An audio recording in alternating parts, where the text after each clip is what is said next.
अरे ब्रजेश भाई तू बैठो बैठो।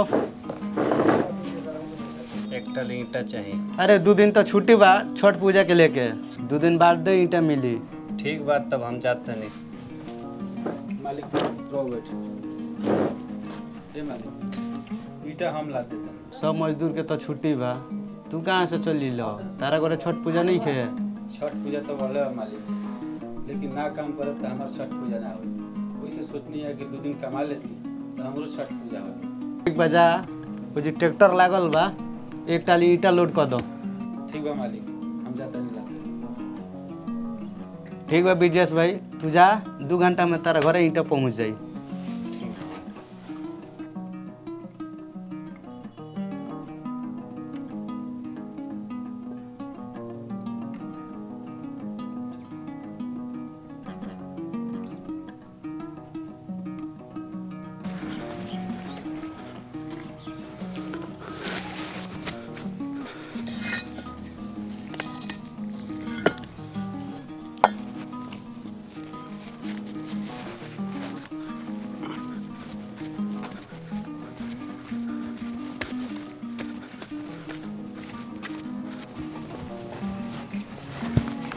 मालिक क्या वो ईंटा लदा गई? हाँ मालिक लदा गए।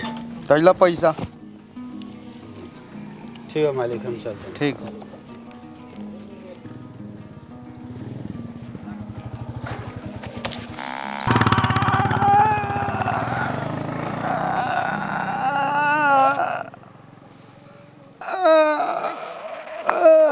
राजू का हो गइल तरा?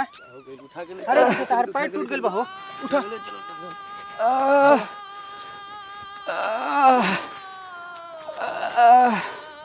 चलो।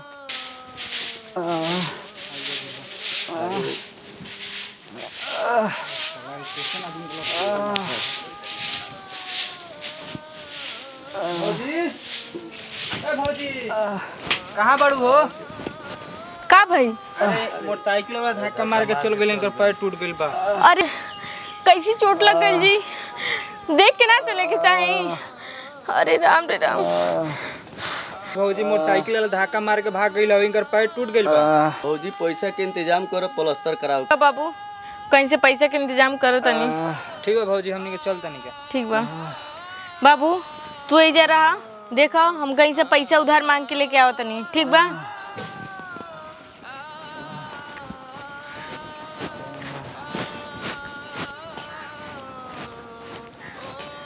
ए चाचा, हमरा के कुछ पैसा दे दी, अंश के पापा के पैर टूट गइल बा, प्लास्टर कराए बा। सुन, हम बानी, हमारे लगे पैसा वैसा नहीं कि हम बानी छठ में परेशान।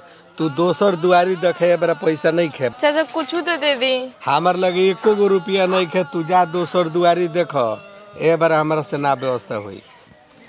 ठीक बजा।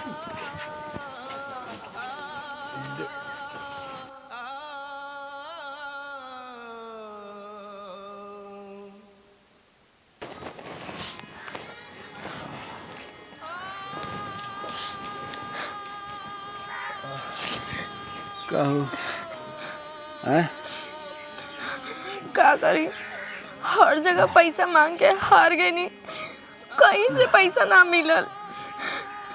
जहाँ रहुआ काम करे गल रहनी, वही जो पैसा मांगे गल रहनी, वही जो पैसा ना मिलल। मालिक कहता ना कि काम करिए तब पैसा मिली, ना तो ना मिली। कोनो बात नहीं है, तू चिंता मत करो। जा हो जैसा कुछ फट्ठा उठा लेके आओ, एगो रसदी हम बांध लेते नहीं। ठीक होके हुई तो वैसे ही हो जाए। ठीक बा, लेके आओ।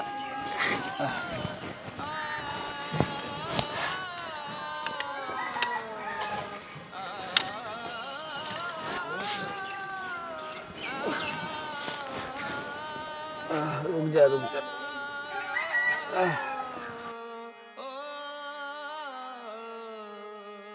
कैसी बना है ये?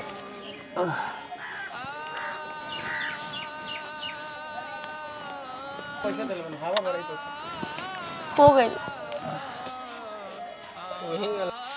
ए अंजलि, शॉर्ट लेके आओ तो।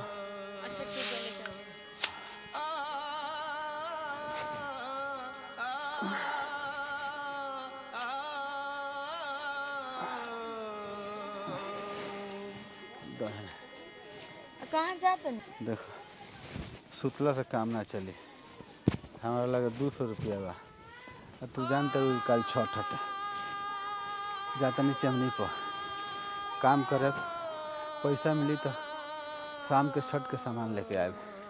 अरे टूटल गोड़ लेके रहो कैसे काम करम बताई कोई काम उम करे की जरूरत नहीं है। तू चिंता मत कर हमरा कुछ ना होई हम काम कर ले हमरा के जाए दो। ए छठी माई कुछ तो दया करा अपने भक्त के ऊपर।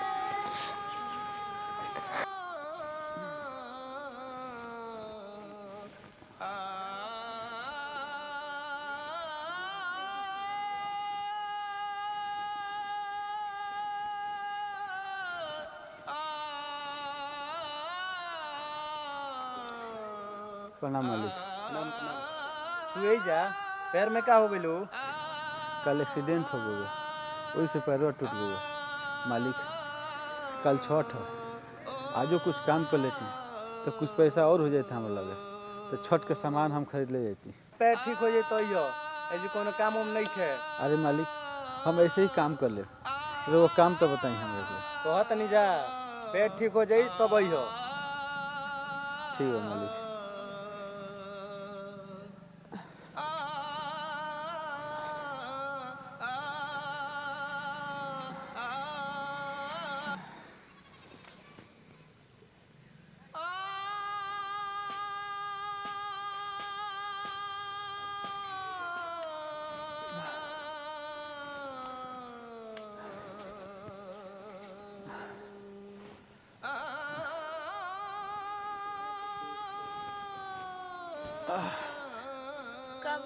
आगे नहीं कहीं काम ना मिलेगा। गनी है चमनी पर कहनी है मालिक हमरा के काम दी। मालिक कहता नहीं कि तहार पैर टूट गल बा तहरा से काम ना हो। कई जगह गनी है लेकिन कहीं काम ना मिले। अब का करी समझ में नहीं आवत। हमने तो कुछ समझ में नहीं किया कि अब छठ केंगा होए और छठ मैया हमने से इतना परीक्षा काहे लेत बानी। देखो तू मत रो छठ माई इम्तहान लेते रही वह सब ठीक करी सब ठीक हो जाए। तू चुप रहो। ई का बाबू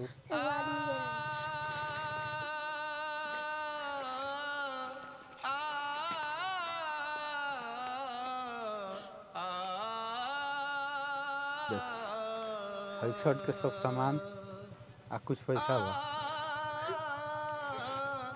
ये पैसा कहाँ से आइले जी?